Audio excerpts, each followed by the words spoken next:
Hey everyone, welcome back to the channel. So today we have another teardown video, and today we're going to be tearing down this caliper. Now before we go ahead and begin, if you haven't subscribed to the channel, hit the subscribe button down below. Definitely smash that like button because it helps the channel out. And with that said, let's go ahead and get started on today's video. So we have our caliper on the bench, and this is a pretty unique caliper. It's not a standard one. This came out of a vehicle that has an electronic parking brake. That's why you see this big thing here that looks out of place and shiny. This is where the motor would typically be mounted to. So when you replace these, typically the old motor will come off the old caliper and go on the new one because that may not need to be replaced, especially if you have an issue like this one where this thing just the piston wouldn't compress far enough. The customer took this vehicle and basically the brakes down to a grinding state. So this side of the car basically had no pad on it. It was near, taking out the piston or starting to grind on the piston. So I'm assuming it went past the seal and it just couldn't retract anymore. As far as tearing these apart, I'll be honest with everyone right up front right now, I have never torn one of these apart before. I know that there is a gear mechanism in here, like a nut and bolt. So I'm going to, try to do my best here. But if you see me struggling or not knowing what I'm doing, or it looks like I don't know what I'm doing, it's probably because I really don't. I've never really torn one of these styles apart. Other calipers, they're pretty simple. So where I'm going to start off, just in my rationale thinking, is we're gonna put some air pressure through our line, and we're gonna try to pop this piston out. That's typically where you would start. Now, big thing is don't put your fingers here when you do this if you ever try this at home, because if you keep your fingers here and you blow air, it's gonna crush your fingers. This piston's gonna come out flying at you. So to avoid that, what I do is I'm just gonna put a rag in here or something to dampen it, and steer clear of your hand. So we're going to take our shop air and let's see what happens here. We're going to try to blow out the piston. All right, and that did come out and quite a bit of brake fluid. I'm actually very shocked because that came out much easier than I would have anticipated. So now that we have our piston off, and you guys probably heard the clinking, that's why you don't want to keep your hands on there. This is our piston for our caliper, as we can all see it right there. So now that we cleaned up our mess, I didn't realize there was so much brake fluid left on this thing residually. We have our piston off, and the piston is pretty basic. That's what it looks like on the inside. Basically, the fluid pressure will push on this, and this will basically get pushed out. Real basic. This one is actually not in bad shape. There's no grooves or anything here that I see on the board. Let me just clean it up here. I mean, you can see some scarring there, but that's not anything that's really going to catch on these. Typically, if you run your fingernail and it gets stuck or something like this, it'll basically be a bad piston. But you could just clean this up with some cloth. Piston portion of it, as you can see, really simple, really easy. We also have the dust boot here. Now these dust boots should come off fairly easy. It looks like this one has like a little metal seal in there, so I have to break it off. What I'm going to do is use my screwdriver slash hitting device here, and we're just going to push in that metal lip and get off our boot. Now this is actually a really nice design boot. It's a press-in style. This is kind of like a wheel bearing seal in a way. It's a hard end. Some of these don't have that. They're just rubber, and you just kind of put it in the groove, and they're flimsy and they move all over the place. So this is a nice design, but really basic, nothing really crazy to rave home about. Now this is what we're after. Everyone can see the contraption that we have in here. Now to simulate the parking brake, I have a socket on a gun, and basically the way it works is you can see how that'll spin in there and kind of move in and out. Now I'm gonna try to get this all the way out here just like that, and kind of visualize and show everyone how our parking brake system works. So this is basically what will reside in our piston.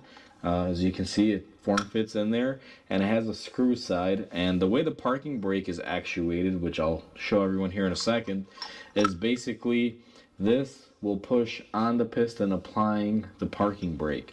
It's pretty unique, pretty clever way of doing things. So now what we have left in here is going to be our square cut seal. What we have to do here is just basically pull that out. Square cut seal is just basically a square cut O-ring. This is what causes your brakes not to leak or causes the piston to seal up. This will normally sit in the groove there, and it fits the piston just like this. And basically, as the piston comes out, this will seal it and pull it back in. Really simple design, been that way for ages. As far as in there now, we don't really have anything else from what it looks like. So let me flip this bad boy around. We have our driven side, which is going to drive that bolt, and looks like there is a clip on here that we have to remove. Now let me get this thing aimed downward, and what I'm going to do is just kind of hit this off here if I am able to do so. It's moving, so I should be able to just get in here and get it off this way. Sometimes these little E-clips or circlips just like that, they like to fly off, so let me go ahead and grab this off the floor. That's basically what that is right there, just a little clip. Go ahead and throw that to the side, and now we can push in our screw assembly, which is going to be this bad boy right here. Now I don't believe this has anything else on here. Let me just clean it up. The way this works is it sits in the bore. It has like a little bearing plate here, which we can slide off, and everyone can see looks like a bunch of little needle nose bearings in there. See how they all spin? That's actually really nice. That looks really cool, to be honest. I kind of like that. And then on the other side, you just have a little part where they can sit and move on, basically. And this is nothing but a ginormous screw, if you want to call it that. So the way this works is it'll thread in here, and just like that, what it'll do is when the threads are all the way in, you will notice that this is sitting flush.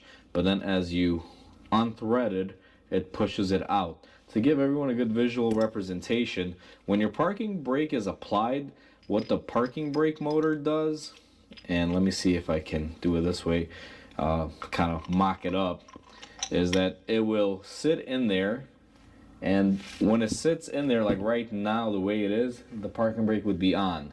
When you take your parking brake off, what happens is this will screw in, and then that piston will retract in.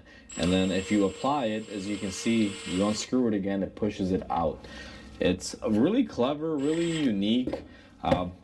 I like this setup better than the older setup. I believe some older setups had it where this would screw into the caliper piston itself, and it would create issues and jamming up. I believe those are those caliper pistons that you have to spin using that specialty tool as you press them in. But I've never really torn one of these apart. I've only seen pictures. I believe that's how one of those designs used to work. And as far as this goes here, it looks like you can take this apart.